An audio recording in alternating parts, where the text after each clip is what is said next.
The only thing that can make Kirby and the Forgotten Land any better is all the secrets and all the glitches that is in the game.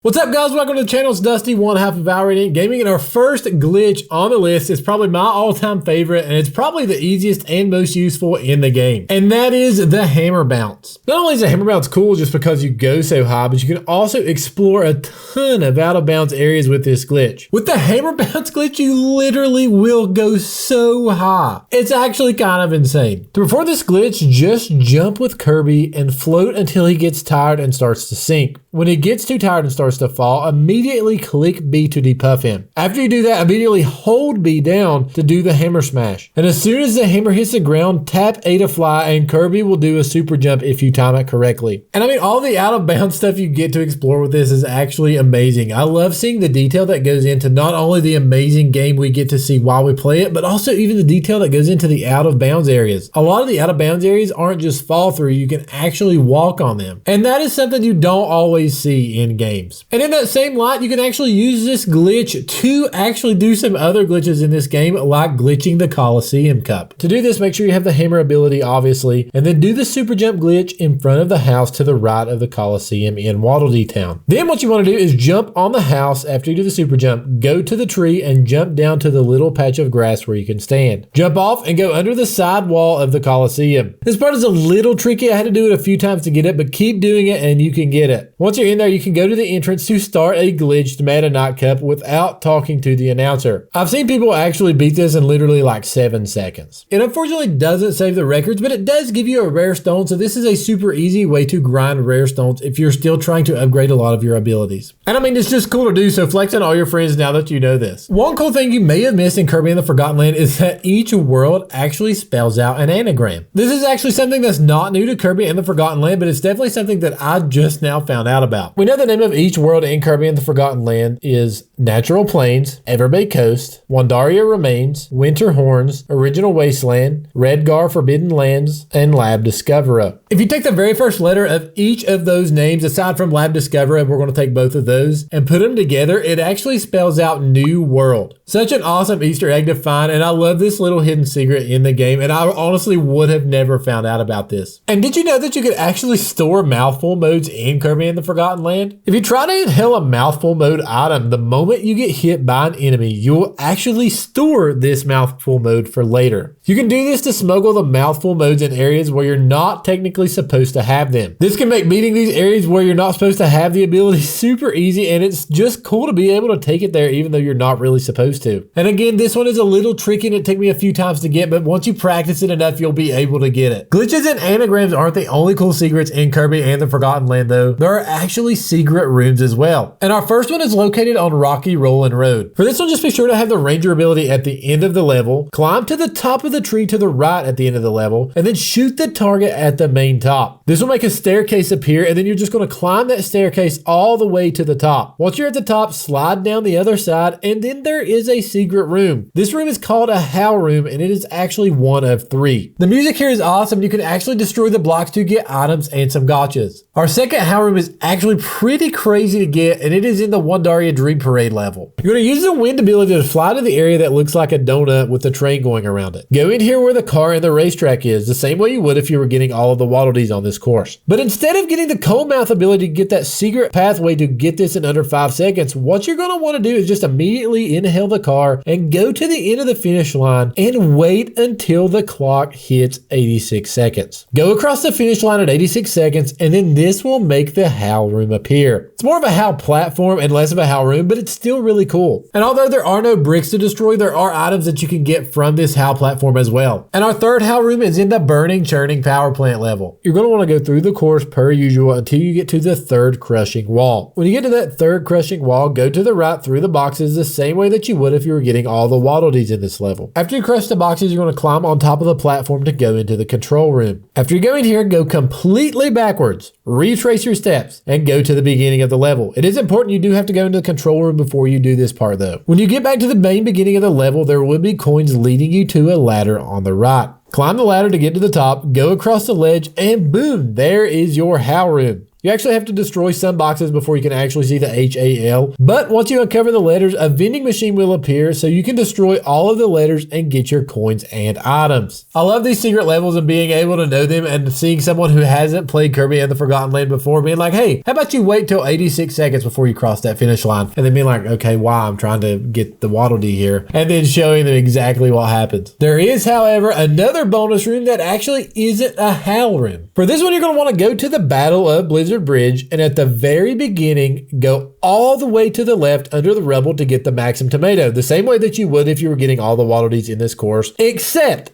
after you get that Maxim Tomato, you'll want to jump up on the ledges that are kind of hidden behind it. Jump all the way up on all the ledges and it'll lead you to a ladder. Climb this ladder and then you'll see an open window. Go through that open window to go into a secret living room looking area. Jump on the star in this room and it will basically take you to the exact same course as the normal Battle of Blizzard Bridge, except more enemies. This is basically just a more challenging Battle of Blizzard Bridge course. And apparently these sorts of secret rooms have been in Kirby games for quite some time. You actually can go in all the rooms the same way you would on the normal Battle of Blizzard Bridge level, but this one just makes it a little more challenging. And although that does make things a little more challenging, our next glitch actually makes things a lot easier. So the time crash ability, right? One of my favorite abilities of all time. It's literally amazing. The only downfall though is you only get to use it once, right? It's one and done. But is it? Usually whenever you use the crash ability, you completely run out of time and the ability is gone. The ability instantly goes away. But if you use this ability and right before it runs out, you either use a warp star or use Mouthful mode on a Mouthful mode item, you actually get to keep the ability for another use. If you can use this ability around a warp star or around a Mouthful mode item, you will literally breeze through some of these courses. And I could see a lot of speedrunners using this glitch. And going back to Waddle Dee Town, have you ever been inside the cinema? You can't get behind that rope, right? It's really annoying. Like you just want to jump that rope, but you can't. Now you can, especially now that you know that hammer glitch. All you do is do the hammer glitch, jump right here, and then jump behind the wall, and boom, you're inside the cinema. What's kind of crazy though is you can actually jump back across the rope, so you're like, really, I couldn't jump across the rope before, but I can jump out. Makes total sense. But I love doing this, and I love the fact that you can actually get inside the cinema in Waddle Dee Town. And then speaking of going into areas where you're not supposed to go, one of the best out-of-bounds glitches, in my opinion, in Kirby and the Forgotten Land is in Scale the Cement Summit. At the beginning of the course, whenever you have the arch mouth ability, if you just fly upwards through the rock above you and keep flying upwards, you will get out of bounds. You can actually literally fly and fly and fly and fly and fly and fly for what seems like forever. You can even go past the sky, and once you get so far, Kirby will start glitching out like whenever you drag a pop-up across your Windows XP computer. You don't have to just completely fly upwards though. If you fly straight after you get out of bounds, you can actually fly above and see above the entire map that you would normally fly through. Super awesome glitch in my opinion, and I love getting out of bounds in this game. It's so fun. Comment below if you're using any of these glitches to get out of bounds, and tell me which one is your favorite level to get out of bounds in. Thank you guys so much for watching this video. If you liked it, be sure to hit that like button. Also subscribe and turn on the bell so you don't miss a video. This is one half of HAL Radiant Gaming signing off. Everyone have an awesome day and God bless.